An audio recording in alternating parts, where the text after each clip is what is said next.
It can be exculpatory for you, meaning that it excludes you as a suspect. I know, my vernacular is very good. Can a killer with 200 IQ escape from law easily? Does intelligence truly make one invincible? Little did he know, he was about to demonstrate exactly what not to do during a police interrogation. So maybe you will get to know how law is greater than all. The whole situation was thought to have happened because of a drug deal. However, that wasn't the case. It was actually a setup for a robbery by both sides, and the super smart killer was also involved. Since the killer remained defensive throughout the interrogation, the officer had to come up with some ideas to make him speak. I wasn't in the car when I went to the Starbucks. Did you lie to me? I didn't get you on that one? I feel like I got you on that. It can be exculpatory for you, meaning that it excludes you as a suspect. I know, my vernacular is very good. Sweet. So, you don't have to explain your words to me. However, the suspect began to falter and said he wasn't in the car when he went to Starbucks. You've made the implication that I'm lying to you. Because you are. But there's a difference between calling someone a liar and then pointing out inaccuracies in their story. There's a big difference. One is disrespectful. The other is not. You were lying. I'm not lying. Do you not freely admit that you lied to me in this interview? Where did I lie to you? About meeting up with Cody. We'll start there. About being home, and then now you periodically are going out. Would you not concede that both of those things were lies? The officer then reminded him that he had been caught on February 17th, 2019. On that day, at 3:40 a.m., David Wright and his friend Christopher headed to a drug deal on a street corner. The interrogation was just heating up. David demanded the buyers hand over their belongings. In response, they pepper sprayed Chris and ran. Seconds later, David pulled out a revolver from his waist and shot Raul Codro in the chest, killing him instantly. How did things turn to the worst? David and Chris ran from the scene and buried the revolver in a field. They thought there was no way they could be caught, but unfortunately for them, multiple cameras in the area captured everything. David was brought in 2 days later.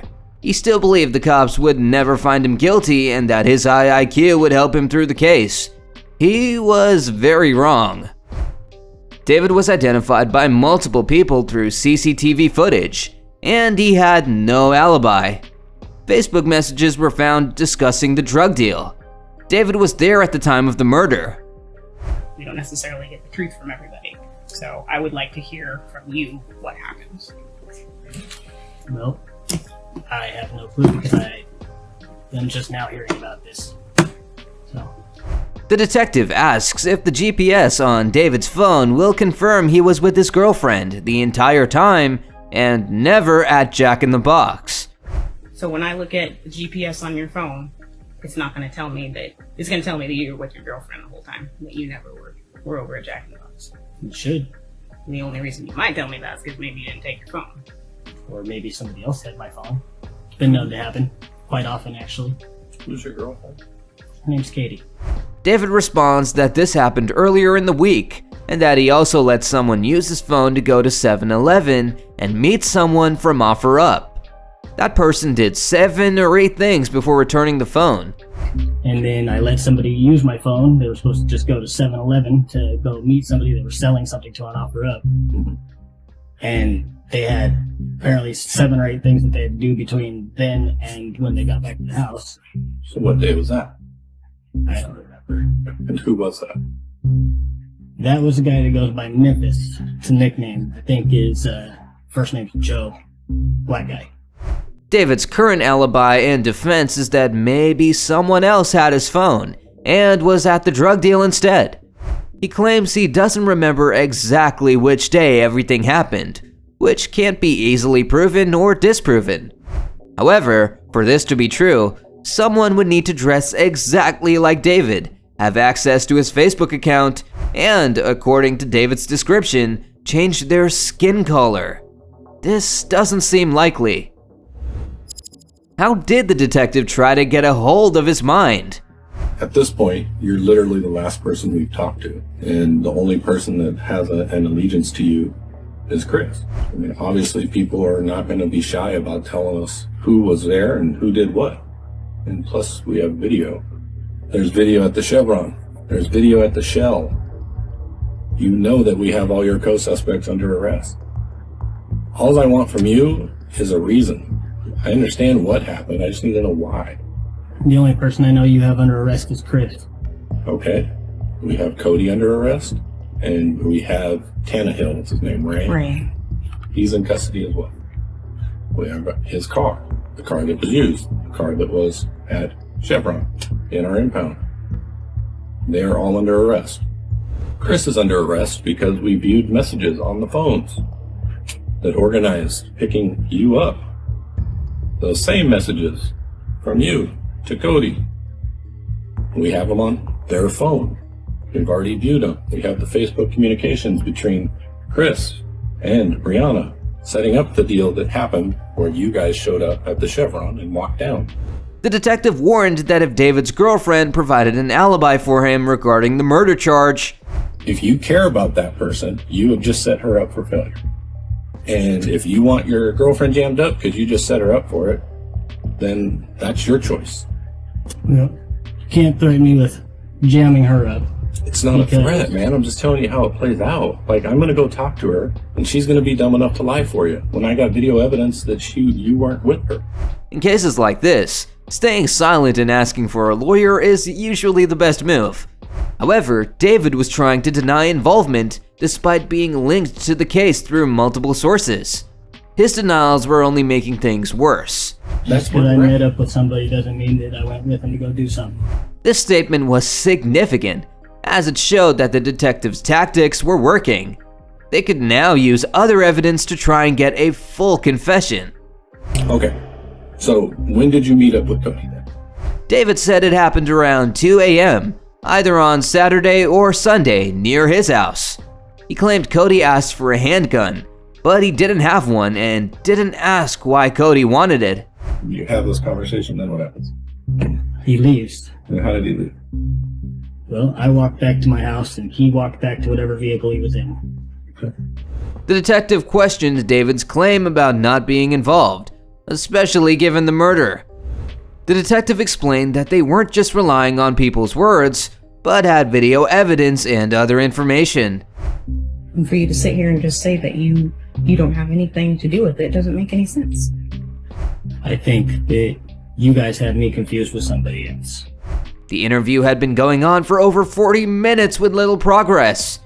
And I'm not going to sit here and talk to you for 45 minutes and try to beat it out of you. Because that's not where we're at. We're beyond us trying to trick you into saying something. That's why I just laid out for you kind of where we're at.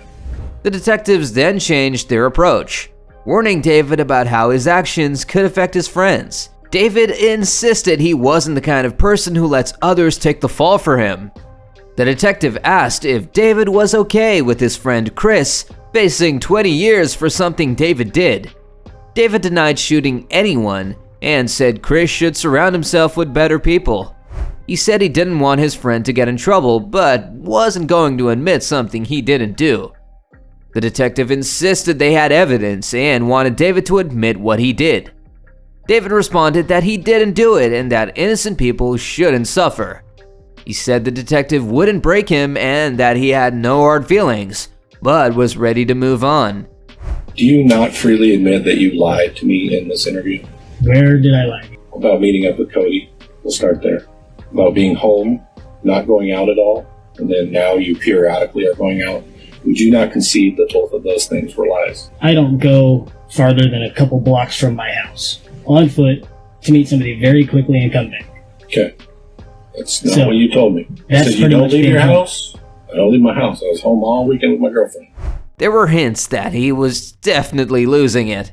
The detective noted, the only thing he cares about is his own ego. Now that that's been damaged, he's immediately on the defensive. The detective asked David who the other woman was. Were you with somebody? Yeah. Who? Another woman. Who was that? I'm not gonna tell you that because she'd be very upset. Yeah, but it's a homicide. It can help prove that you weren't involved. Because if you're with her, right, that gets my timeline tighter. So you were with her from 8 to when? Not very long. Okay. So you got Half hour at most. Were you in a car? You're on foot? I rode my bicycle.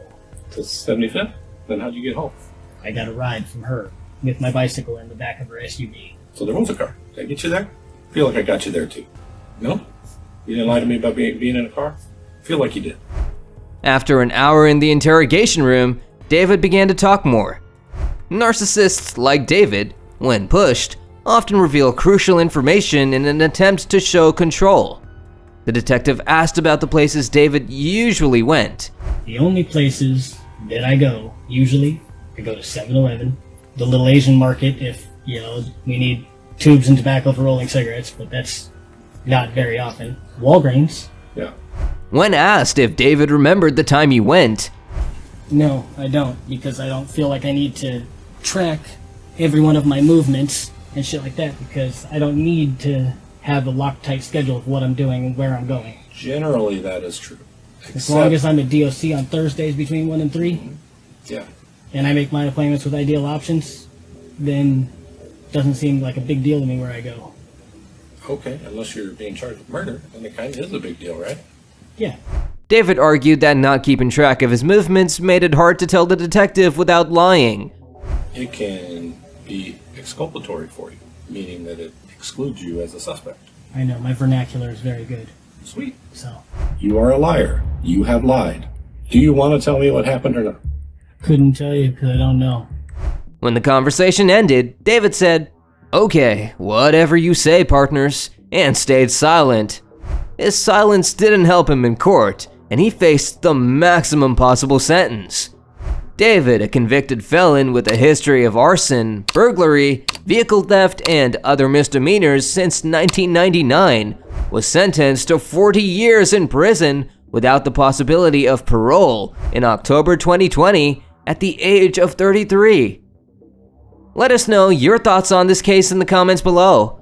Also, don't forget to hit the like and subscribe button. Until next time, see you all